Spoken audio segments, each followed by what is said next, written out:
Hello friends, मेरा नाम doctor चांदनी मरकाम है। आज का ये वीडियो अगस्टकॉम्ब के प्रत्यक्षवाद पर बेसिस है। अगस्टकॉम्ब के चैप्टर को पढ़ने के लिए आपको उसके बारे में जानना है तो तीन चीजें पढ़नी है। एक तो अगस्टकॉम्ब का त्रिस्तरीय सिद्धांत, दूसरा अगस्टकॉम्ब का प्रत्यक्षवाद और तीसरा है अगस्टकॉम्ब द्वारा प्रतिपादित विज्ञान का संस्करण। तो आज के इस वीडियो में हम अगस्टकॉम्ब के प्रत्यक्षवाद के बारे में पढ़ेंगे। सबसे इम्पोर्टेंट बात यह है कि अगस्टकॉम्ब कौन है। तो अगस्टकॉम्ब को हम समाजशास्त्र के जन्मदाता के बारे में जानते हैं। उसका मानना था प्रत्यक्षवाद को लेकर कि संपूर्ण ब्रह्मांड किसी अपरिवर्तनशील प्राकृतिक नियमों पर आधारित है और समाजशास्त्र इन्हीं प्राकृतिक नियमों को वैज्ञानिक पद्धति के द्वारा अध्ययन करता है। क्योंकि उस समय में बाकी जितने भी अध्ययन करने के पद्धति थे, जैसे राजनीति शास्त्र हो गया, खगोल शास्त्र हो गया, गणित शास्त्र हो गया, physics, chemistry, maths, botany, zoology, जितना भी है सब कुछ साइंस की कैटेगरी में आता है। सिर्फ एक समाजशास्त्र था जिसको साइंस नहीं माना जाता था। तो अगस्टकॉम्ब का ये प्रयास था कि हम जिन सामाजिक घटनाओं का अध्ययन करते हैं उनको वैज्ञानिक पद्धति के द्वारा अध्ययन करें, तो उससे जो निष्कर्ष आएंगे तो हमारा जो समाजशास्त्र है वो भी विज्ञान की श्रेणी में आएगा। तो वैज्ञानिक पद्धति क्या कहलाती है कि किसी भी घटना को उनके प्रयोग, निरीक्षण, परीक्षण, अवलोकन, सारणीयन, वर्गीकरण के द्वारा उसका निष्कर्ष प्राप्त करना और उसके बाद उस निष्कर्ष के आधार पर यदि हम भविष्यवाणी करने की क्षमता रखते हैं तो वो वैज्ञानिक पद्धति कहलाती है।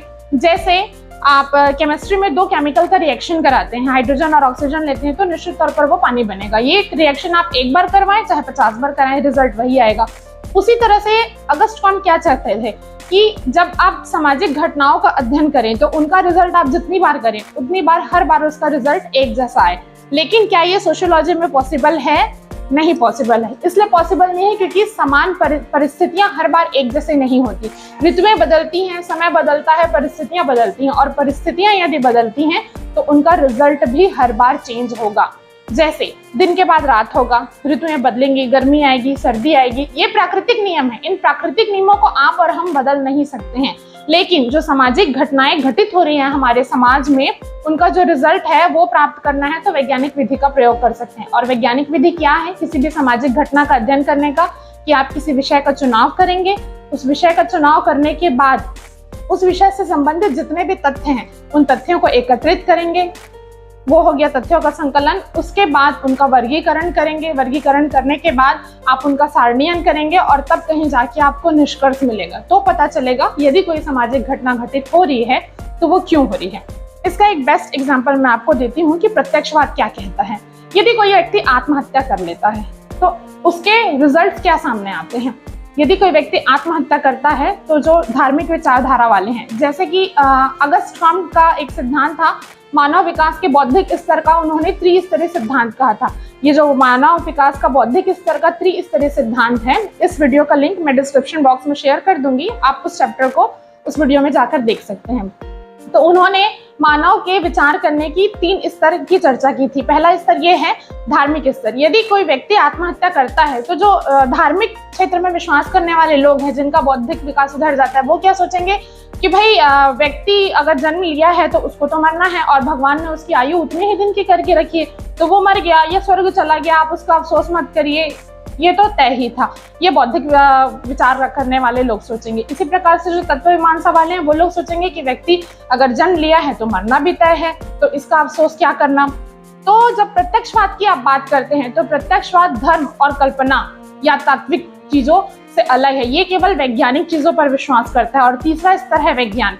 अब कोई व्यक्ति आत्महत्या करता है तो वैज्ञानिक स्तर में विचार करने वाला व्यक्ति क्या करेगा? उसकी बॉडी को लेके जाएगा, पोस्टमार्टम करेगा, वो ये जानने की कोशिश करेगा कि ये आत्महत्या था कि मर्डर था। अगर आत्महत्या था तो कैसे था?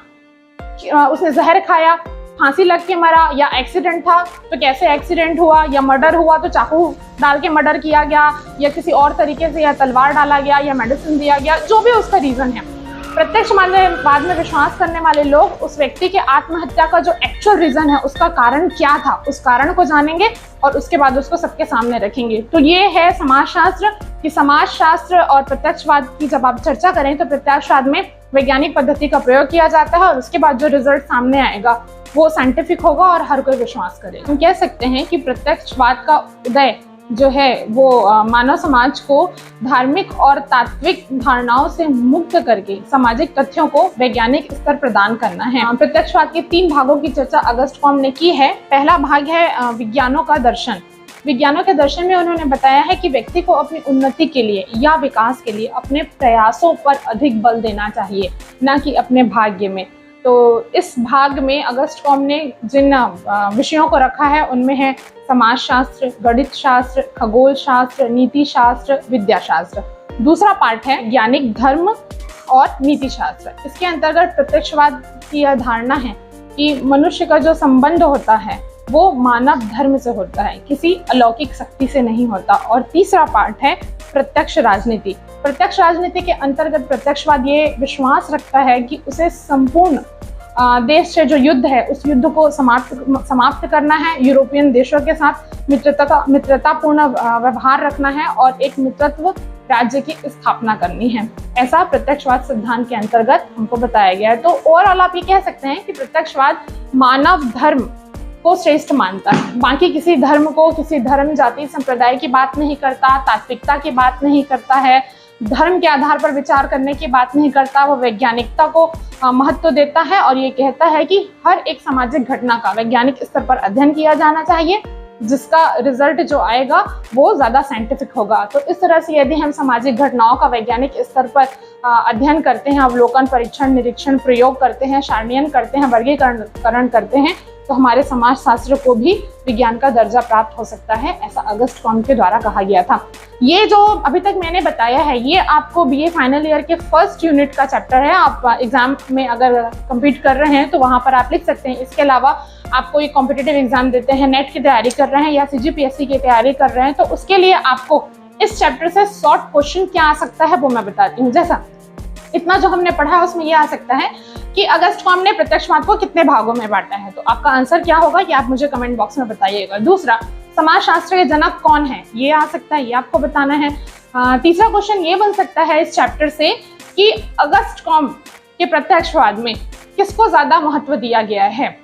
आशा करती हूँ मेरे द्वारा दी गई ही जानकारी आपको पसंद आएगी। अगर आपको पसंद आई होगी तो प्लीज़ मेरे चैनल को लाइक करें, सब्सक्राइब करें और बेल नोटिफिकेशन को ज़रूर प्रेस करें ताकि आने वाले और भी वीडियोस आप तक सबसे पहले पहुँच पाए।